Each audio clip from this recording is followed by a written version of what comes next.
All right, boys and girls, children of all ages, fellow pandemic travelers. This is day 30/49. 49 days of lockdown, partially voluntary, and then the last 30 days by Governor Inslee's decree. The decree went out across the land, and everyone stayed home and watched lots of Netflix. So we're up on Capitol Hill right now. Had to go run some essential errands. And we're gonna see, maybe we'll go to Broadway, see what it's like over there during the day. I went up there the other night, 2 weeks ago maybe? And, the ruination was,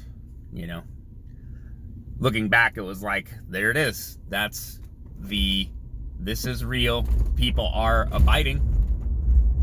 They are following the instructions by my account, by what I'm seeing. I mean, beautiful spring like this, there should be so many people out skateboarding, biking, just hanging out in the park, walking dogs, and it's a ghost town. Let's see how Broadway is. So, what did they say? Illinois is extending their quarantine by another 30 days. Man, I know that it might be necessary to keep quarantine, but the system can't take this. I don't think. How does a city like Chicago, you just shut it down and then what? This is the thing, everybody gets some Trump bucks, but so what? That's not that's not health insurance. That's not your 401k. That's not getting the economy going again. The money is just going to pay the bills on this, for the day to day. I mean, is that actually going to get people through? I don't know. I don't think so.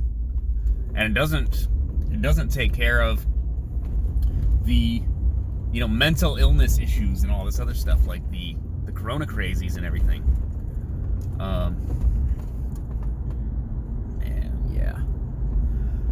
And Seattle Central College should be in, or be close to the end of the semester, and there would just be kids out here everywhere. All these shops were always busy. Panera Bread and was it the yogurt shop? What was that yogurt shop called? Yeah, it's just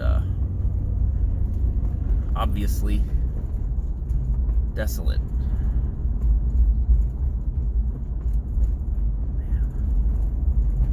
And what did they say? Was that what Fauci said yesterday, I think? That we're probably gonna see a second round in the fall. So we're gonna repeat this again? I don't know, man. And then trying to sort out all the conspiracy theories and everything. So it sort of goes like this. People are saying there's a connection between the 5G towers and the coronavirus. I find that somewhat laughable, but, okay, fine. But then you got Twitter being like, we're going to ban tweets that suggest anything connecting COVID with the 5G towers. I don't care. Who cares? Shut up. Let people keep the stuff up that they want to post, and then you know that they're stupid. God, trying to police the minds of the entire planet. Just cut it out. Anyways. And then you have the doomers and you have your hoaxers. You have your hoaxers who are saying things like, this is a Democrat ploy to crush small business so that we're all dependent on the government. Now, do I think that that's what's going on? No, I do not. Do I think that that is a second order effect of what's happening? Certainly seems to be. Now, is that a intentional thing? I mean, you can say it's intentional. I don't think that it is. Do I think there are people waiting to just take advantage of the newfound dependency that everybody has? Absolutely. I will offer you more Trump bucks than my opponent will. You know? You should vote for me because I'll give you actual stimulus, you know? I'll stimulate you so hard. And small businesses being crushed is really gonna mess with things, because small businesses, if I remember right, small businesses make up a majority of our economy. Right now, you've got a couple major corporations stacking bank because they can still operate. They're considered essential. Their warehouses are working, like Amazon. You know, people are getting sick, but what are you gonna do? You know, major grocery store chains, Kroger and stuff, they're fine. They're still working. They're still making money. In fact, because people can't go out to eat and stuff as much, they're probably stacking bank like crazy right now. People bulk buying alcohol and drinking more because they don't have anything to do, etc., etc. So on and so forth. Anyways, again, just thinking out loud about the nature of this freaking thing and how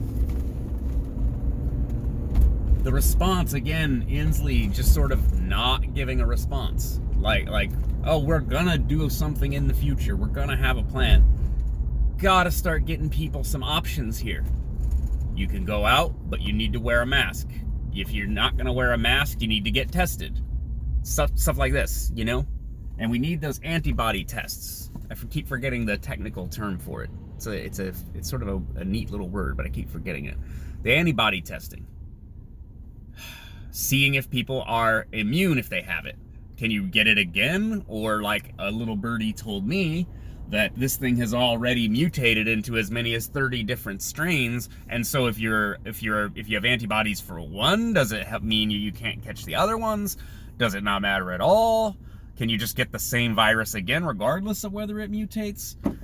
I mean, is it causing permanent lung damage? I feel like there's all these factors and we don't even know for sure what they are. So there's certain things I think we need to know before we can sound all clear. But we cannot just simply sit here forever doing nothing because you might get sick and people might die. It just simply isn't tenable. It's not how civilization actually functions. But people on Twitter are already arguing about the white privilege of the playground Patty who got arrested for letting her kids play on the play set or whatever and refused to leave the park.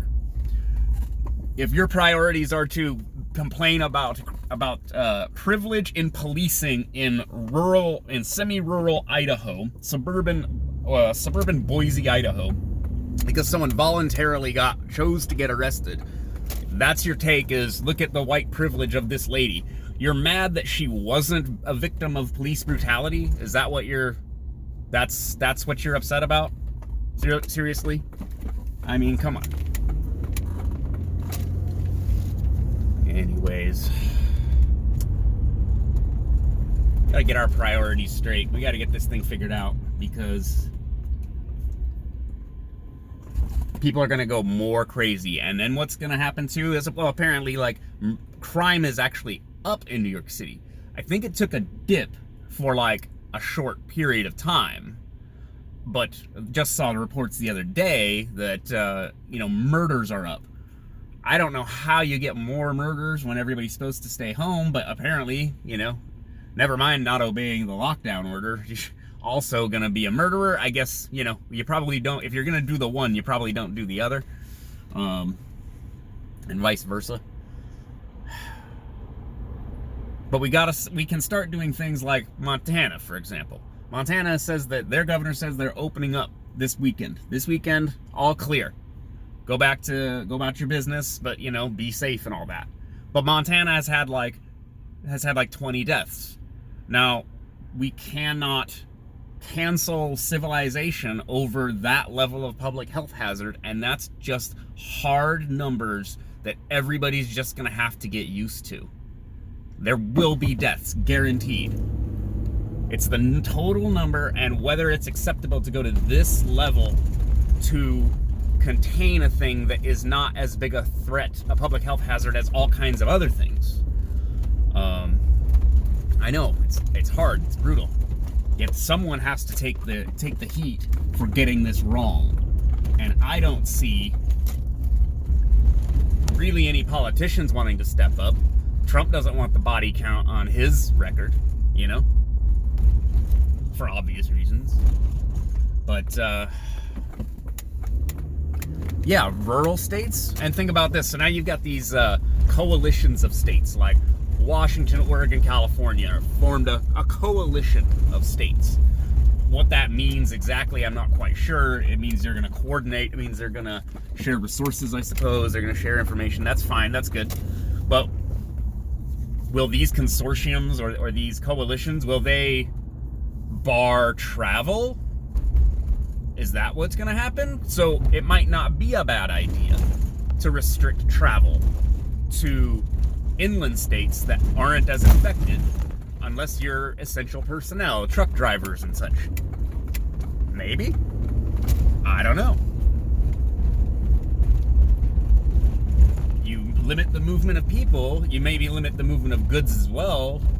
Still impacts the economy, but you stop it from spreading in large numbers from one area to another. Like if people try to start abandoning New York City because it's getting too bad, you might have to force them to stay there.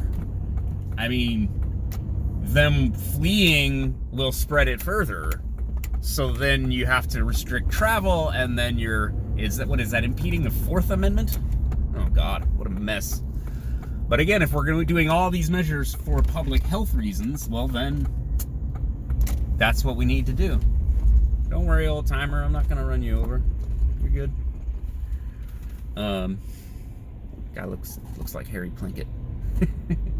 oh, it's coronavirus. I'm wear my mask.